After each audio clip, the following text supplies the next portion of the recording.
All right, I don't want to make this introduction super long, so we're going to get right up into this because there's a lot that I want to share with you guys in this video. Real quick, I do want to mention I had a couple of different ideas on what to title this video. A prison that you've probably never heard of, an SO that I met in prison that I will never forget. And for those of you who have no idea what an SO is, let me tell you what a YO is. A YO is a youth offender. So an SO is a... yeah. You know, there's that saying that goes, anytime that you know that there's a SO, you take flight on sight, bang, bang, you just handle business right there. However, in this particular case, with this particular dude, I didn't know that he was. I assumed that he was. I was at a level 2 prison, Haynesville, where there were quite a few of these SO type of prisoners at, and they were very safe here. Don't get me wrong, they still had a tough time there. People stole everything from them, extorted them, but these guys were somewhat protected being at this prison, and if you messed with these dudes, well, it was gonna be serious consequences for you. With that being mentioned, this particular SO that I will never forget, and why that is kind of important to, well, this entire video overall. There was this dude at this prison who slept in the bunk behind mine. I was on a wall bunk. There was 2 middle rows of bunks and then the far wall. This guy slept on a top bunk in the middle row behind my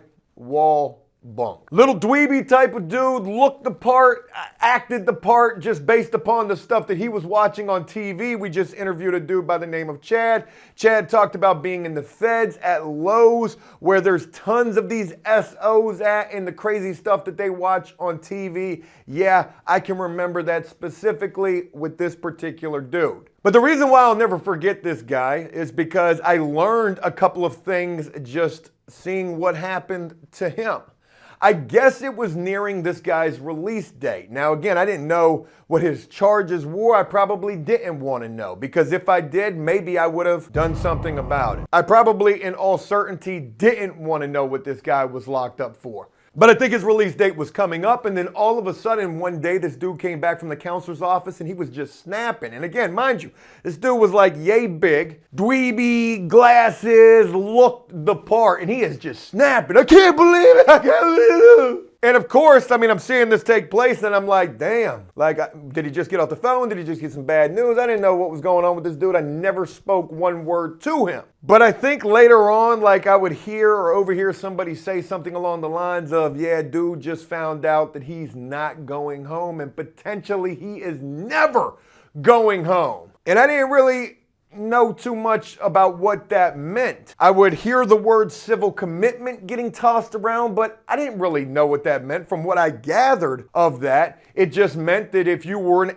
SO, and I guess if your charge was of a certain caliber, again, I probably didn't want to know what this guy was locked up for, then you could get what is referred to as civil commitment once you've served your time in prison, and that meant that you were going somewhere else. And that is what ended up happening to this guy. Don't know whatever came of that guy, and honestly, I don't care. But mentioning all of that, and I think that that's actually the fastest that I've ever told a prison story, I want to move on to a prison that you've probably never heard of, and guaranteed where this SO ended up going to. A place that's commonly referred to as VBRC here in the state of Virginia. And when you look those initials up, there is so many acronyms, so many things that come up. If it was acronyms, that was boss right there. There's so many things that come up for VBRC. And ironically enough, you got to really search to find the VBRC that we're talking about here in this video, with those initials standing for Virginia Behavioral Rehabilitation Center. And when you look this place up and you finally do find it, they're going to be adamant in the fact that this is not a prison. You better hope that this is a prison. I mean, they lock dudes down, they live in cells, they got to go through a metal detector when they come and go, but come and go they're allowed to do. So this is probably like an open air prison if it was over there in the UK, like a very, very low. These dudes are able to go out into the community. And just really crazy to think, when I share with you the definition of this Virginia Behavioral Rehabilitation Center, and that is a place that was opened back in 2008 in beautiful Burkeville, Virginia. Operated by the Department of Behavioral Health and Developmental Services, it provides a secure environment for the treatment of adults deemed to be. That's what VBRC is for. The very worst of the worst. Residents of VBRC are former DOC inmates who have undergone a rigorous selection evaluation and civil commitment process, and who are determined by a court to present a significant risk for reoffending. VBRC residents undergo intensive treatment aimed at reducing their risk so that they can return to the community where they will be closely supervised.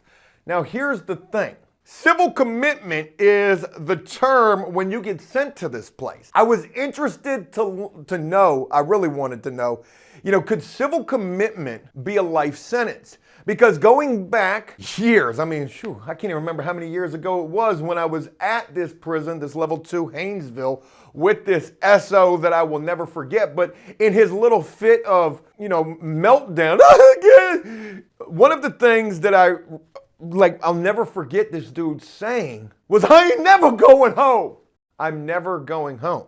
So I'm curious to know whether or not civil commitment can be a life sentence. I did not find a definitive answer on that. However, what I did find in relation to civil commitment is this. In 1999, the Virginia General Assembly created a process for committing for inpatient treatment those individuals who have committed the worst of the worst type of offenses and who, based on established criteria, are found by a court to be likely to reoffend. And then I dug a little bit deeper and also found this. Offenders who were civilly committed are placed in a secure intensive inpatient SO treatment program at a facility run by DBHDS.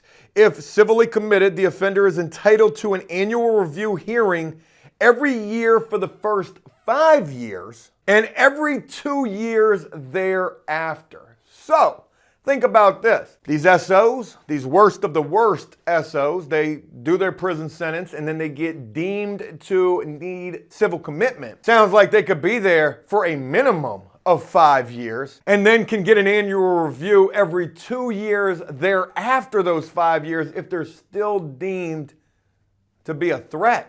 At each review, the court must decide whether the offender remains a bad type of a person and whether he or she remains in need of secure inpatient treatment. The offender is entitled to the assistance of a court-appointed expert for the annual review hearing. Very crazy to note.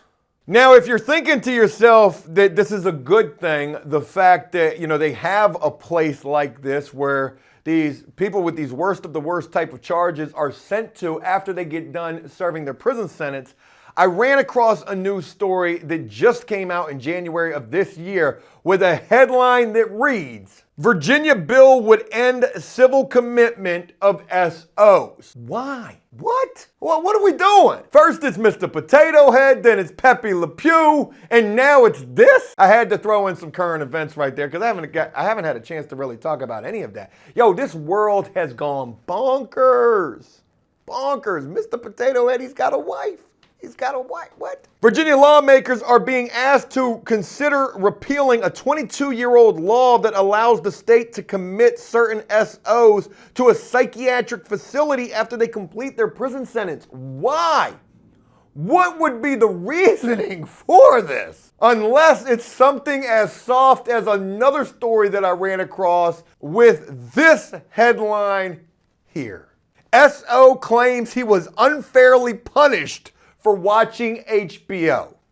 This made the news. Now, this story took place years ago. This happened back in 2014, but what? So needless to say, there is a lot of controversy circling around this prison that you've probably never heard of until hopefully here today. Folks, if you're enjoying this video, please leave a like on this.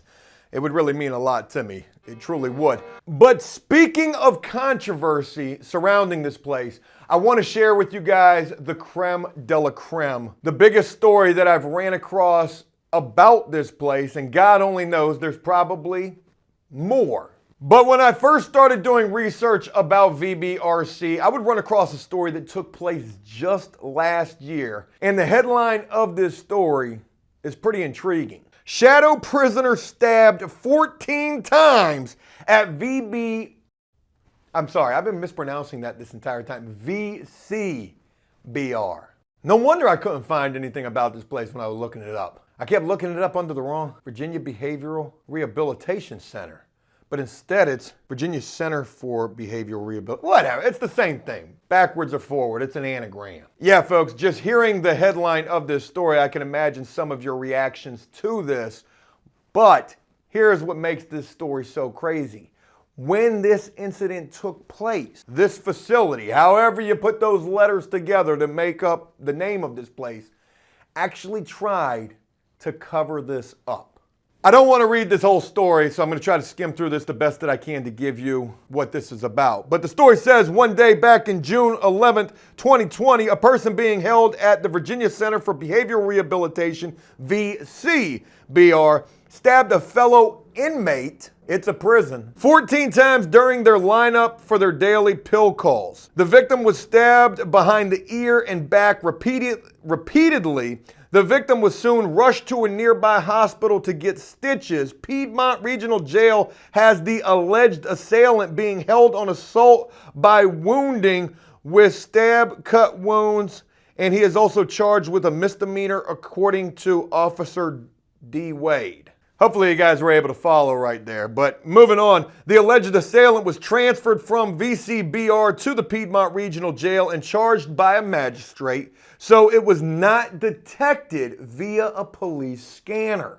The transfer from the facility to the jail happened on June the 12th, so they didn't even do it the same day. They did it the next day, transferring this dude and taking him to the magistrate. This publication would call both the state police and the Nonaway County Police at 3:01 p.m., and neither of them knew about this incident that took place. We have no record of anyone from this office responding to a call from VCBR. There are certain questions raised by this publication, like who arrested the alleged assailant? Was he questioned? Was he read his Miranda rights? Was his attorney called?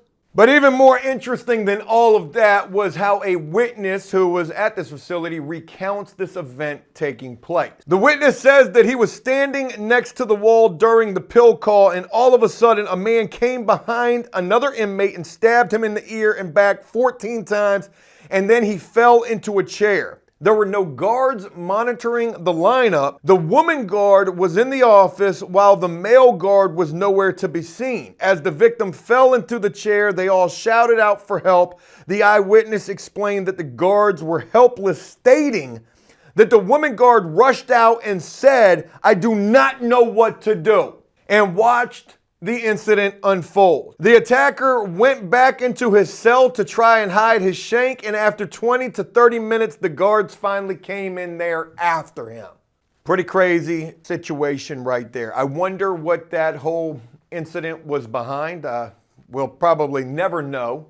I'm quite certain that, the assailant is definitely going to be spending a lot more time, probably many more years at that place. Probably going, what am I talking about? He's going back to prison. That's a charge.